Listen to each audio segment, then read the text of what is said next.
అంశం దేవుని విషయము మీతో పంచుకోవాలని ఇష్టపడుతున్నాను.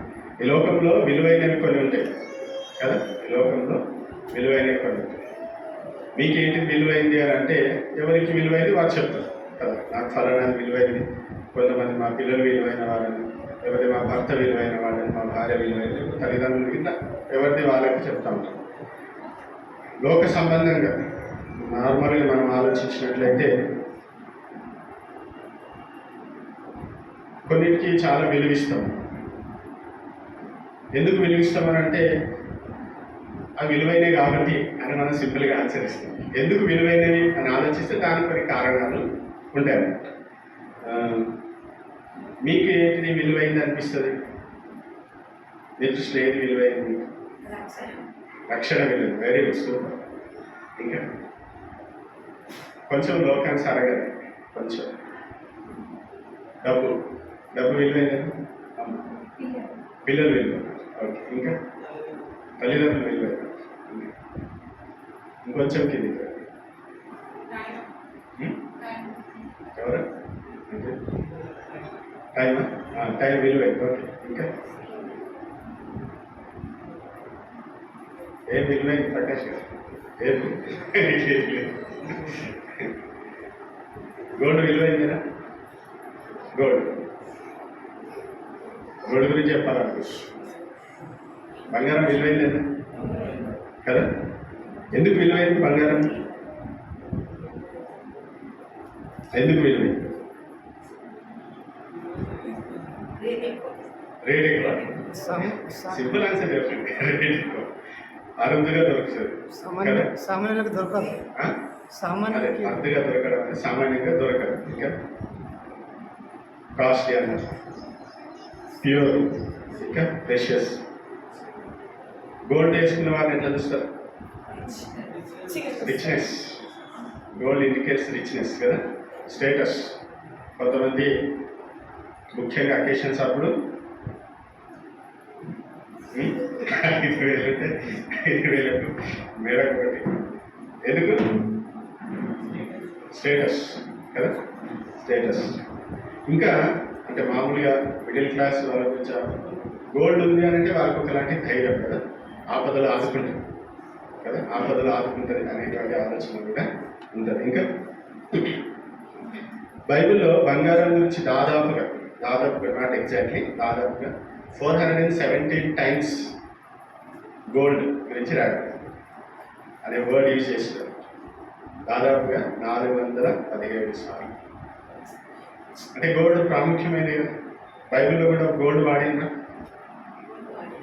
గోల్డ్ ఎక్కడ? ఇంకా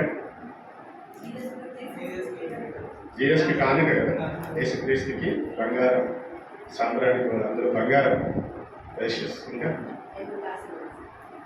రెండు గోల్డ్. ఇంకెక్కడ వాడి బైబిల్?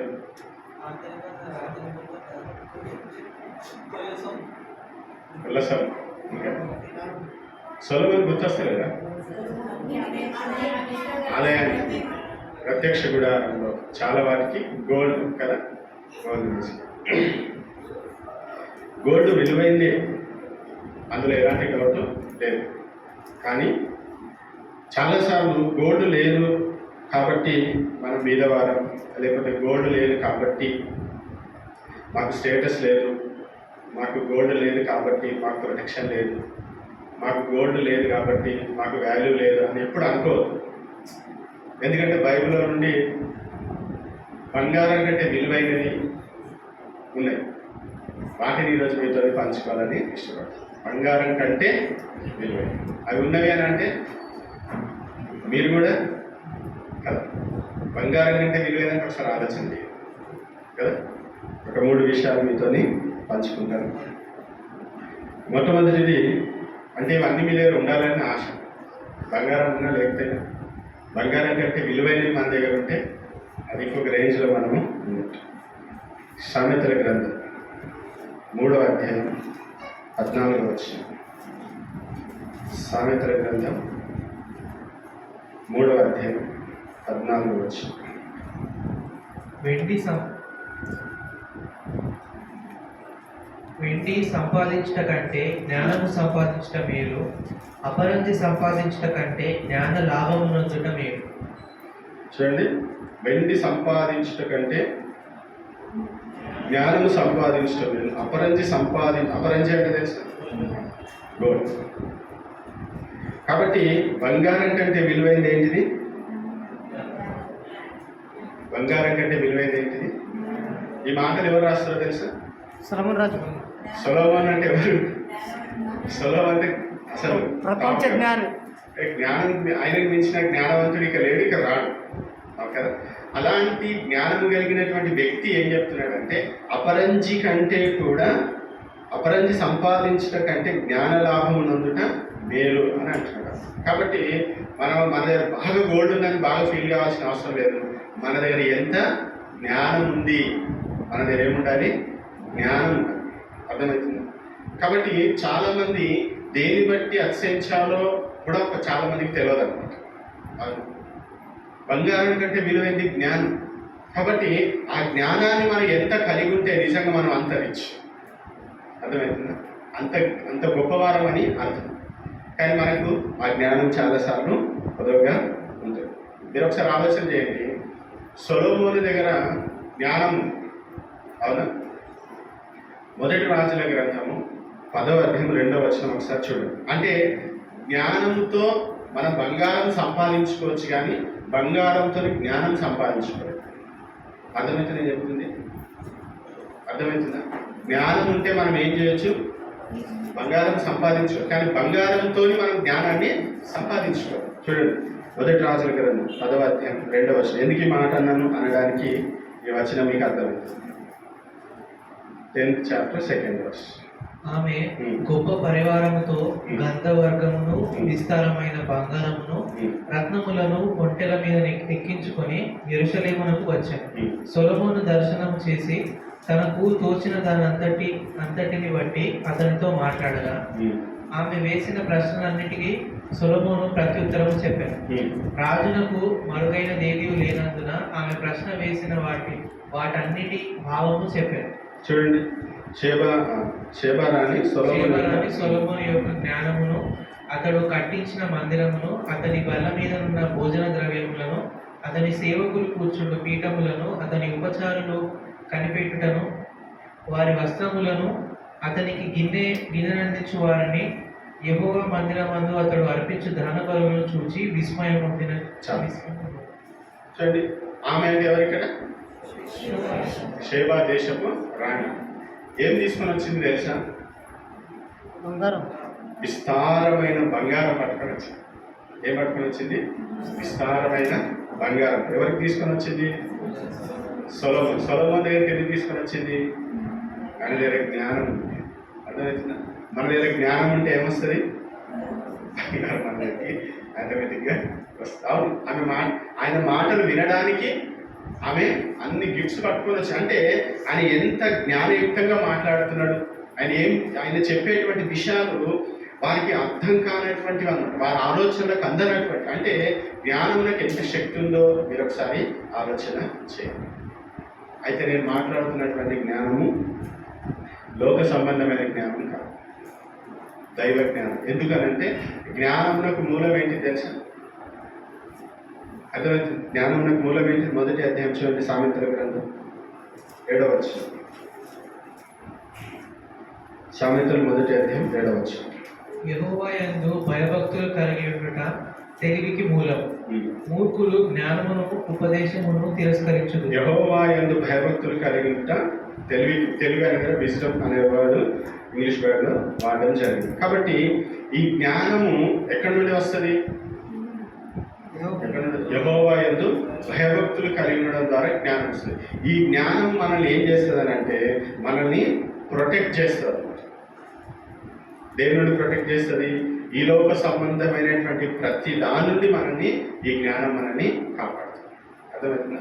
చెడ్డది మన నుండి రాకుండా కాపాడుతుంది. అంతేకాకుండా మనకి ఏది అవసరం లేదో ఆ విషయాన్ని కూడా ఈ జ్ఞానం మనకి తెలియజేస్తుంది. జ్ఞానం లేకనే చాలా మంది జీవితాలు చిందరవందరగా ఉంటాయి. దేనికి ఎక్కడ ఏం మాట్లాడాలి, ఎక్కడ ఏది వాడాలి, ఎంత వాడాలి అనేటువంటి జ్ఞానం లేక చాలా మంది సమస్యల్లోకి వెళ్ళిపోతారు. ఈ జ్ఞానం ఎందుకు లేదనంటే, ఒక మంచి వ్యక్తి ఏమంటే విజ్డమ్ ఈజ్ ద రూట్ అంటాడు, ఆల్ అదర్ ఆఫ్ ఫ్రూట్స్ అంటాడు. విజ్డమ్ అనేది ఏంటంటే రూట్, వేరేవన్నీ కూడా ఫ్రూట్స్. ఈ రూటే సరిగ్గా లేకపోతే ఫ్రూట్స్ ఎక్కడికి వస్తాయి కదా. మనకి ఈ జ్ఞానమే లేకపోతే మనం అనుభవించాల్సిన వాళ్ళు ఎక్కడికి వస్తాయి. మీరు కూడా చాలా మందిని చూసి ఉండవచ్చు, జ్ఞానం లేక వారి జీవితాలు చాలా అర్థం కానటువంటి అయోమయ స్థితిలో ఉంటారు. కాబట్టి మనకి ఏం కావాలి? జ్ఞానము కావాలి. ఈ జ్ఞానం ఎక్కడి నుండి వస్తుంది? యెహోవా యందు భయభక్తులు కలిగి ఉంటాం, దేవునిని మనం గౌరవించడం, దేవుని మనం సన్మానించడం, దేవుని ఘనపరచడం. ఎప్పుడైతే మనం ఇవి చేస్తూ ఉంటామో దేవుడు మనకి ఏం చేస్తున్నాడు? తన జ్ఞానాన్ని ఇస్తాడు. మనం చాలాసార్లు దేవుని ఎడల భయభక్తులు లేకనే మనం జ్ఞానం లేని వారంగా ప్రవర్తిస్తాం, అజ్ఞానులుగా ప్రవర్తిస్తాం. దేవుడిచ్చేటువంటి అనేకమైనటువంటి ఆశీర్వాదాలు మనము అనుభవించలేకపోతాం. మీరు చూడండి, ప్రస్తుతం మన ఇప్పుడున్న ఎన్విరాన్మెంట్ క్లైమేట్ చూస్తున్నారు, అంత జ్ఞానం లేని పనులే అవన్నీ వారు చేస్తున్నాయి అవి కదా. వారు చేసేదాన్ని జ్ఞానం లేని పనులు కావు. ఏం చేస్తున్నారో వారికి తెలుస్తుంది, ఎందుకు చేస్తున్నారో తెలియదు. అంటే మనిషి ఎంత అజ్ఞానంలోకి వెళ్ళిపోతున్నాడో మనము మన చుట్టూ ఉండేటువంటి వారిని చూస్తుంటే అర్థమవుతాం. కానీ నిజంగా మనం ధన్యులము, దేవుడు మనకి జ్ఞానాన్ని ఎందుకు జ్ఞానం ఇచ్చినారంటే యేసుక్రీస్తుని ఎరిగినటువంటి వారు జ్ఞానం కలిగిన వారు. హల్లెలూయా. యేసుక్రీస్తుని ఎరగనటువంటి వారు, యేసుక్రీస్తు భయభక్తులు లేనటువంటి వారందరూ కూడా అజ్ఞానులే. అంటే అసాధారణమైనటువంటి జీవితాన్ని వారు జీవిస్తారు. అంటే ఎప్పుడైతే యేసుక్రీస్తుని మనం స్వీకరిస్తున్నామో మన జీవిత విధానం వేరుగా అయిపోతుంది. కానీ ఇతరులందరూ కూడా అజ్ఞానుల వాళ్ళ యొక్క సాధారణమైనటువంటి జీవితాన్ని జీవిస్తున్నారు. ఆ జీవితం యొక్క గురి గమ్యం కూడా ఏంటిదో తెలియదు. కాబట్టి ఈ లోకంలో జీవిస్తున్నప్పుడు మనం ఏం ఆశించాలి అనంటే, దేవా నాకు మంచి జ్ఞానమును దయచు. ఎందుకు ఈ జ్ఞానం? దేవునికి దగ్గర తీసుకొచ్చేటువంటి జ్ఞానం, దైవికమైనటువంటి జ్ఞానం. అర్థమవుతుంది. చాలాసార్లు మనం దేవుని ఎడల భయభక్తులు లేకుండా జ్ఞానవంతులంగా మారాలని ప్రయత్నం చేస్తూ ఉంటాం. అదంతా కూడా ఒక్క క్షణంలో ఏమైపోతుంది? మాయమైపోతుంది. దేవుడు లేని జ్ఞానము జ్ఞానం కాదు, అది అజ్ఞానం. గుర్తుపెట్టాలి. దేవుడు లేకుండా చాలా ఏమంటారు, కొన్ని మాటలు మాట్లాడేస్తూ ఉంటారు కదా, చాలా అద్భుతంగా అనిపిస్తుంది. దాంట్లో ఒరిగేది ఏం లేదు. లోకంలో జ్ఞానవంతులు చాలా ఉండొచ్చు లోక సంబంధంగా, కానీ నిజమైనటువంటి జ్ఞానం కలిగిన వారు ఎవరంటే యెహోవా యందు భయభక్తులు కలిగిన. కాబట్టి బంగారం కంటే విలువైన ఏంటిది? మీకు ఎంత జ్ఞానం ఉంది అనేది మీరు ఆలోచన చేస్తారు. అర్థమవుతుంది. ఆ జ్ఞానంలో మనం ఏం కావాలి? అభివృద్ధి చెందాలి. తర్వాత రెండోది, బంగారము కంటే విలువైనది ఏంటిదంటే, పేతురు రాసినటువంటి పత్రిక, మొదటి పత్రిక 7వ వచనంలో పేతురు ఒక మాట తెలియజేస్తాను. పేతురు రాసిన మొదటి పత్రిక మొదటి అధ్యాయం 7వ వచనం. మొదటి అధ్యాయం 7వ వచనం. నశించిపోవు సువర్ణము అగ్ని పరీక్ష వలన శుద్ధపరచబడుచున్నది కదా, దానికంటే అమూల్యమైన మీ విశ్వాసము ఈ శోధనల చేత పరీక్షకు నిలిచినదై యేసుక్రీస్తు ప్రత్యక్షమైనప్పుడు మీకు మెప్పును మహిమయు ఘనతయు కలుగుటకు కారణమవుతుంది. చూడండి, అక్కడ ఒక మాటను గమనించిన, నశించిపో సువర్ణము అగ్ని పరీక్ష వలన శుద్ధపరచబడుచున్నది కదా అని చెప్తూ, దానికంటే అమూల్యమైన మీ విశ్వాసం. దేనికంటే?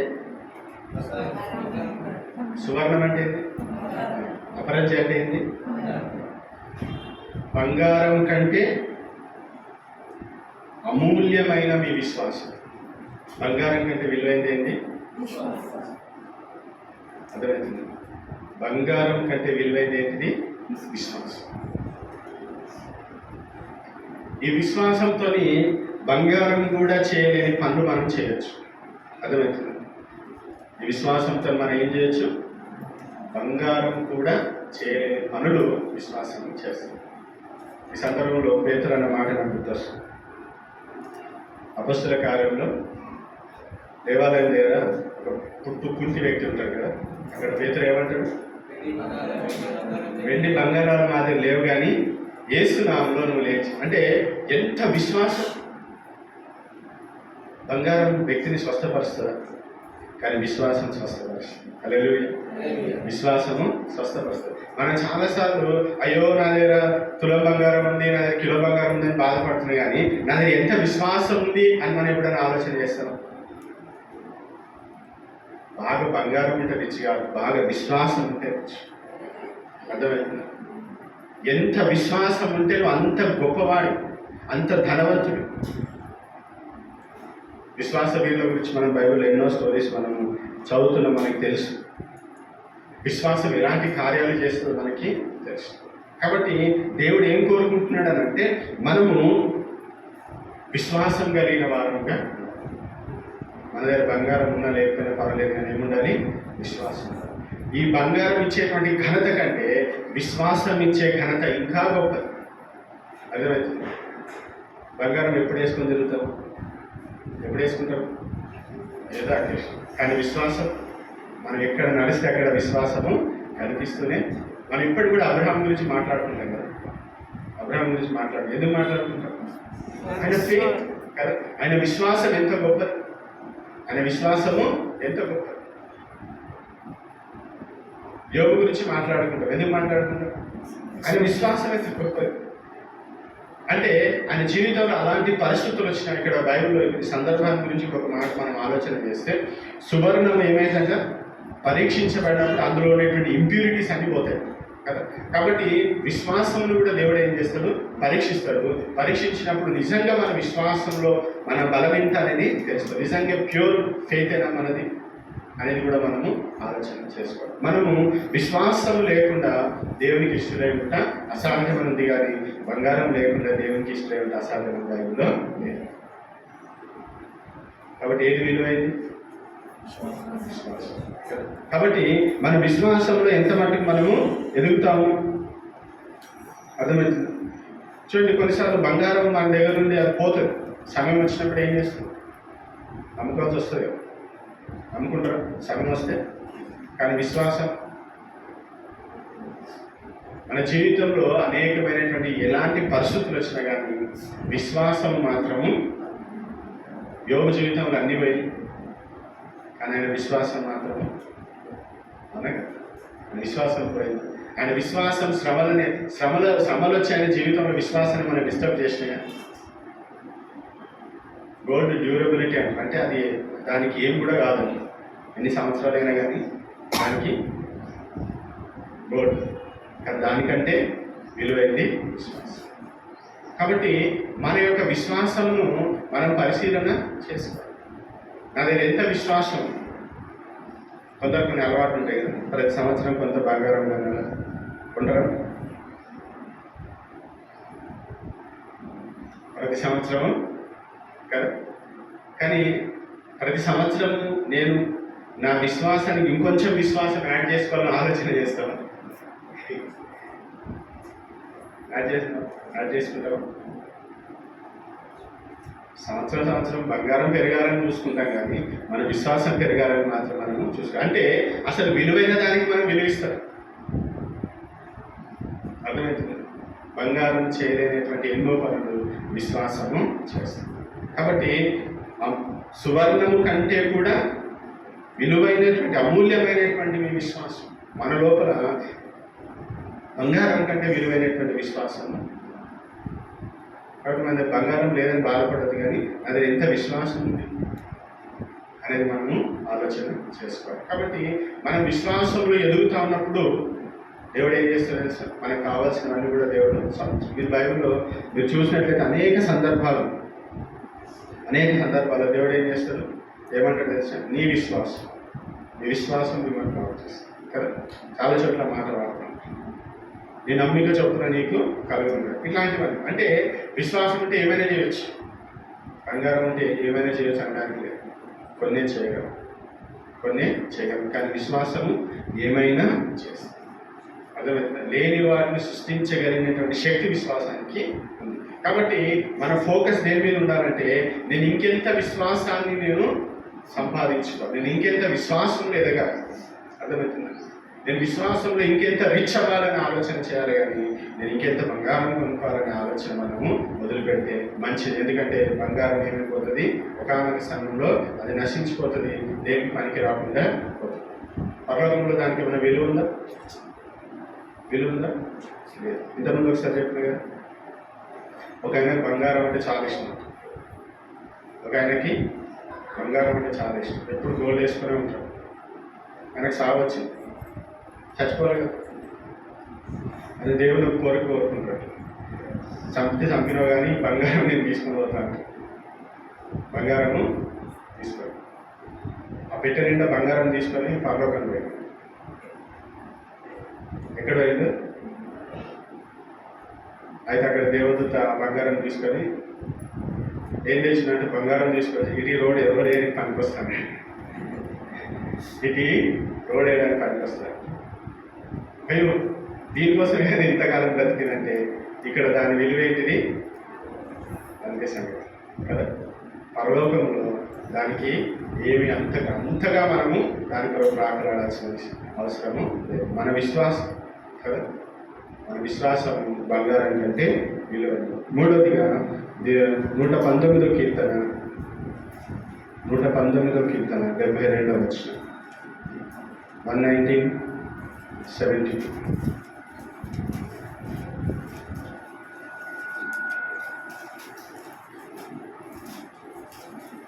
వేల కొలది వెండి బంగారు నాణముల కంటే నీవిచ్చిన ధర్మశాస్త్రము నాకు మేలు. వేల కొలది వెండి బంగారు నాణ్యముల కంటే నీవిచ్చిన ధర్మశాస్త్రం. ధర్మశాస్త్రం అంటే దేవుని యొక్క వాక్యం. బంగారం కంటే విలువైనది ఏంటిది? దేవుని యొక్క వాక్యం. మన దగ్గర వాక్యం ఉంది అని అంటే బంగారం కంటే విలువైనది మన దగ్గర ఉంది అని అర్థం. హల్లెలూయా. ఒక 3 విషయాలు చెప్తాను ఈ సందర్భంలో. బంగారము మనల్ని నడిపిస్తుంది ఎక్కడికైనా, మన జీవితంలో. బంగారం మాట్లాడుతుంది, ఒక చోట పడి ఉంటుంది, కానీ వాక్యం మనల్ని నడిపిస్తుంది. అర్థమవుతుంది? మన జీవితంలో ఎలా వెళ్ళాలి, ఎవరితో ఉండాలి, ఎవరితో సహవాసం చేయాలి, అర్థమవుతుందా? ప్రతి విషయంలో దేవుని వాక్యం మనల్ని నడిపిస్తుంది. చాలామంది వాక్యం సంపాదించడానికి ఆరాటపడతలేదు, బంగారం సంపాదించడానికి బాగా ఆరాటపడుతుంది. ఎవరైనా గిఫ్ట్ ఇవ్వాలనుకుంటే ఏమి ఇస్తారు? సాధారణంగా గోల్డ్ ఇచ్చిన తెలుసా? ఏమిచ్చిండ్రు? గోల్డ్ ఇచ్చింది. దానికంటే విలువైంది వాక్యం కదా. అవును. అంటే మనము చాలాసార్లు ఎక్కడ ఆగిపోతున్నామంటే మన దృష్టిలో బంగారమే ఇంకా లాస్ట్ అల్టిమేట్ అనుకున్నాం, కానీ దానికంటే విలువైన దేవుని యొక్క వాక్యం. మనం ఇతరులకు అందరికీ ఏమి ఇవ్వాలి? దేవుని వాక్యాన్ని ఇవ్వాలి. బంగారం కంటే విలువైనది మీరు వారికి ఇస్తుంది. వాక్యం ఇవ్వండి అంటే బైబిల్స్ ఇవ్వమని కాదు, దేవుడు మీకు ఇచ్చినటువంటి ఒక వర్తమానాన్ని, దేవుడు మీకు ఇచ్చినటువంటి సందేశాన్ని వారికి, దేవుడు మీకు ఇచ్చినటువంటి ఉపదేశాన్ని వారికి అందించారు. మీరు బంగారం కంటే విలువైన వారికి మీరు ఇస్తున్నారు. వాళ్ళ దృష్టిలో అది అంత పెద్ద ఇంపార్టెంట్ కాకపోవచ్చు, కానీ దేవుడు దాన్ని లెక్కలోకి తీసుకుంటారు. కాబట్టి వాక్యం ఏం చేస్తుంది? మనల్ని నడిపిస్తుంది. మన జీవితంలో మనం ఏ మార్గంలో వెళ్ళాలో మనల్ని గైడ్ చేసేది దేవుని యొక్క వాక్యం. అంతేకాదు వాక్యం మనల్ని పోషిస్తుంది. ఈ లోకంలో జీవించడానికి వాక్యం మనల్ని ఏం చేస్తుంది? పోషిస్తుంది. మనం బ్రతికుండాలి, ఆత్మీయంగా మనం బ్రతికుండాలంటే మనకి ఏం కావాలి? వాక్యం. మనుషులు రొట్టె వల్ల మాత్రం కాదు, కానీ ఆయన నోట నుండి వచ్చు ప్రతి మాట వలన వచ్చు. కాబట్టి వాక్యాన్ని మనం ఎంత లైట్ తీసుకుంటున్నాం, బంగారాన్ని ఎంత ప్రెషర్గా తీసుకుంటున్నాం. బంగారం నేను పోషిస్తుందా? పోషించు. మనము మానసికంగా ఆధ్యాత్మికంగా బలహీనమైతుంటే కొంచెం బంగారం తింటే ఏమైనా బలం వస్తుందా? తింటామా? కానీ వస్తుంది. కానీ వాక్యాన్ని మనం చదివినప్పుడు, వాక్యాన్ని మనం ధ్యానించినప్పుడు మనలో ఒక నూతనమైనటువంటి శక్తి వస్తుంది. మనుషులు ఎంత ప్రయాసపడుతున్నారు నిలబడడానికి. ఏ విధంగా? జీవితంలో నిలబడడానికంటే బాగా సంపాదించాలి, నిలబడాలి. కొంతమంది కాళ్ళ మీద నిలబడాలి. ఎట్లా నిలబడతాం? ఎట్లా నిలబడతాం? వాక్యం లేకపోతే నువ్వు నిలబడలేవు, గుర్తుపెట్టుకో. నీ జీవితంలో వాక్యమే ప్రాముఖ్యం. వాక్యం మనల్ని పోషిస్తుంది, వాక్యం మనల్ని బలపరుస్తుంది. అందుకంటే వాక్యము బంగారం కంటే విలువైనది. వాక్యము మనల్ని ఈ లోకంలో అందరికంటే ఉన్నతమైన స్థానాన్ని ఇస్తుంది. బంగారం ఇవ్వదు, బంగారం ఇవ్వదు. నీ దగ్గర వాక్యం ఉంది అని అంటే నిజంగా నువ్వు అనేక మంది జీవితాలను వెలిగించవచ్చు. బాగా బంగారం ఉంటే 10 మందికి పంచిపెడతారు, నిజంగా పంచిపెడతారు. వాక్యం ఉంటే మనం ఏం చేస్తాం? ఎంతోమంది జీవితాలను మనము బాగు చేయలేం. బంగారం ఉంటే ఏం చేయలేము. కాబట్టి నేను ఏం చెప్తున్నా అంటే, దేవుడు మీకు చెప్పాలన్నటువంటి విషయం ఏంటంటే, మీ దగ్గర బంగారం కంటే విలువైనది కలిగి ఉండాలి. మనమందరం కూడా బంగారం కంటే విలువైనవి కలిగి ఉండాలి. బంగారం లేదని బాధపడకండి దయచేసి. ఉంటే దేవుడికి స్తోత్రం, కానీ లేదని బాధపడకండి. మీ దగ్గర దైవ జ్ఞానం ఉంటే బంగారం కంటే విలువైన మీ దగ్గర.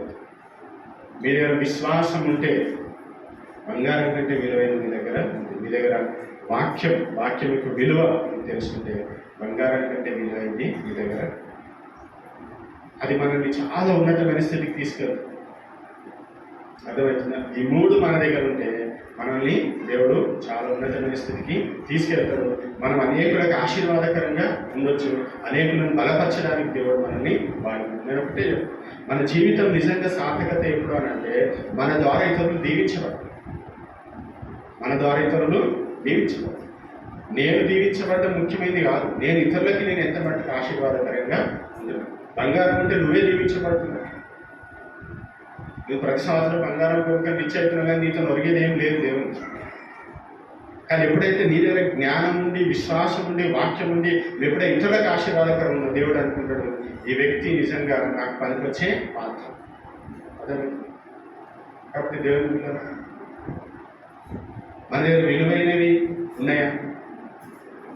ఒకసారి ఆలోచన చేయాలి. బంగారం కంటే విలువైనవి మన దగ్గర ఉన్నాయా?